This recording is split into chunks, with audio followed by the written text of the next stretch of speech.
ఓం మహాగణాధిపతయే నమః. ఓం గురుభ్యో నమః. ఓం శ్రీమాత్రే నమః.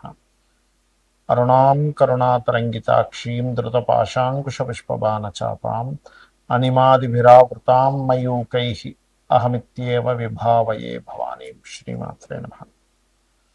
గ్రహణము 7వ తేదీ ఉంది. అది ఏ సమయం నుంచి ఏ సమయం వరకు ఉంటుంది, ఏ రాసుల వారికి ఈ గ్రహణం యొక్క ప్రభావం ఉంటుంది, అలాగే ఏమి చేసుకోవాలి. గ్రహణం అంటే భయపడేదో భయపెట్టేదో కాదు, గుర్తుపెట్టుకోండి. గ్రహణము అనగానే మనకి అదొక గొప్ప సమయం, సాధన చేసుకోవడానికి సాధనా సమయంగా గుర్తించాలి. అయితే ముందుగా మనం అసలు ఏ సమయంలో ఉంది అనేటువంటి తెలుసుకుందాం. మనకి గ్రహణం పర్ఫెక్ట్గా ఉండే సమయం అయితే 11 గంటల రాత్రి, అంటే 7వ తేదీ రాత్రి 11 గంటల నుంచి 12 గంటల 22 నిమిషాల వరకు ఉంది, గుర్తుపెట్టుకోండి. అయితే దానికంటే ముందు దాని ప్రభావం అనేటువంటిది 8 గంటల 58 నిమిషాలకు ప్రారంభమై అర్ధరాత్రి అంటే తెల్లవారితే 8 అనగా 2 గంటల 25 నిమిషాలకు అవుతుంది. ఈ గ్రహణం చంద్రగ్రహణము మనకి ఇక్కడ ఉంటుంది. ఎప్పుడైనా గుర్తుపెట్టుకోండి, గ్రహణం మనకు ఉందా లేదా అనేటువంటిది రాత్రి సమయంలో ఉంటే ఉన్నట్టు, పగల సమయం ఉంటే లేనట్టు. రైట్.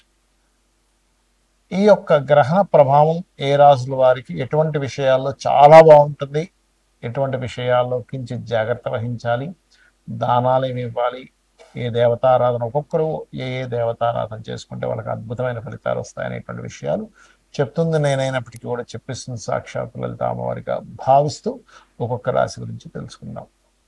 ధనస్సు వారికి గనక చూసుకున్నట్లయితే గ్రహణం మీకు 3వ స్థానంలో పడుతుంది. సెప్టెంబర్ 7వ తేదీ నుంచి 41 రోజుల పాటు పడేటువంటి గ్రహణానికి ఇక్కడి నుంచి మీరు కనుక జపం చేసుకుంటూ ఉన్నట్లయితే ఆ రోజు సెప్టెంబర్ 7వ తేదీ రోజు రాత్రిపూట వచ్చేటువంటి గ్రహణ సమయంలో మీకైతే పునశ్చరణ అవుతుంది. అంటే ఇన్ని రోజులు ఎంత చేశారో అంత వస్తుంది. అయితే మీరు ఏ విషయాల్లో జాగ్రత్తగా ఉండాలి. 3వ స్థాన గ్రహణం చాలా మంచిది, గుర్తుపెట్టుకోండి.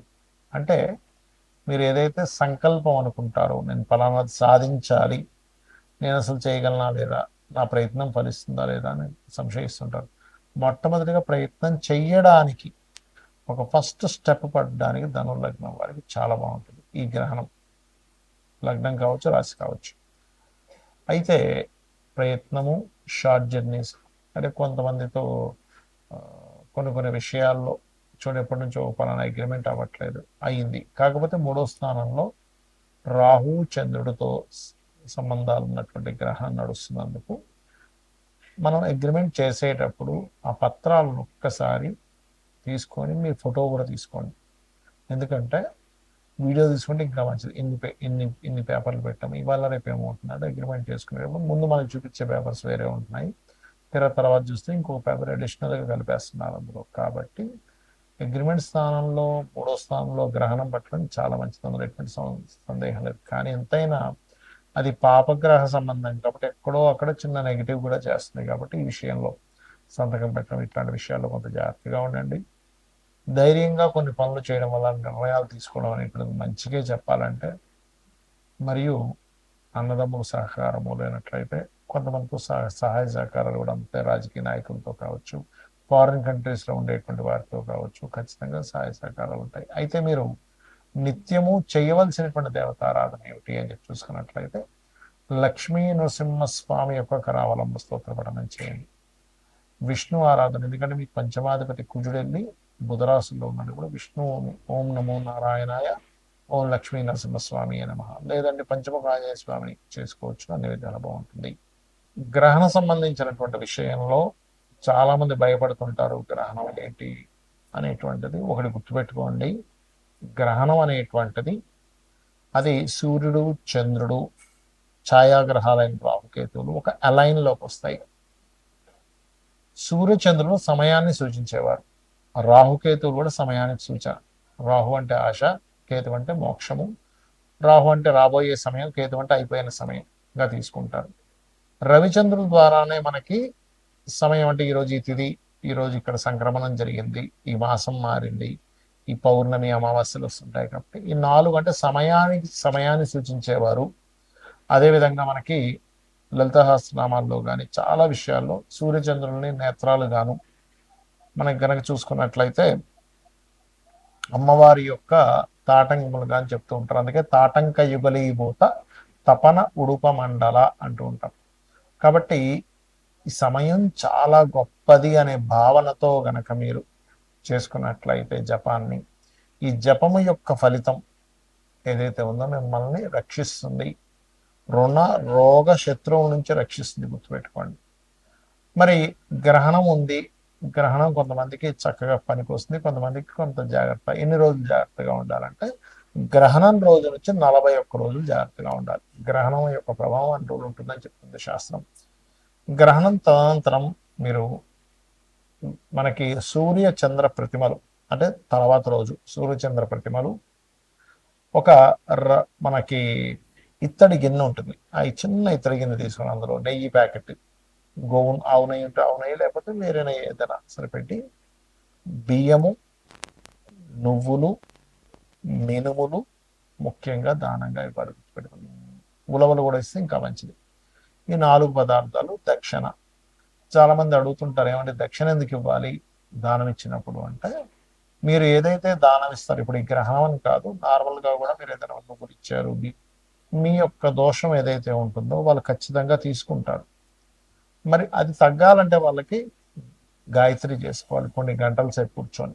ఆ గాయత్రి చేసుకొని వాళ్ళు పోగొట్టుకోవడానికి వాళ్ళు కొంత సమయాన్ని వెచ్చిస్తారు, కాబట్టి వాళ్ళకి దక్షిణ రూపంలో ఇస్తారు. అది మన ఇష్టం, మీరు 100 ఇస్తారా, 200 ఇస్తారా, 500 ఇస్తారా, మీ స్తోమత బాగా కోటీశ్వరుడు అయితే 1000 రూపాయలు కూడా ఇవ్వచ్చు, చెప్పలేదు. బట్ మీ దగ్గర లేనప్పుడు వాళ్ళని ఏమంటే మా దగ్గర ధనం లేదు, ఇట్టే ఉంది అంటే వాళ్ళు ఏమి వద్దనరు, గుర్తుపెట్టుకోండి, అది గుర్తుపెట్టుకోండి. అలాగే మరొక విషయం ఏంటంటే, ఈ గ్రహణ సమయంలో చాలా మంది అడుగుతుంది ఏంటంటే, మరి ఈ ఈ గ్రహణానికి మనకి ఉందా లేదా అనేటువంటి క్వశ్చన్లో ఖచ్చితంగా ఉంది.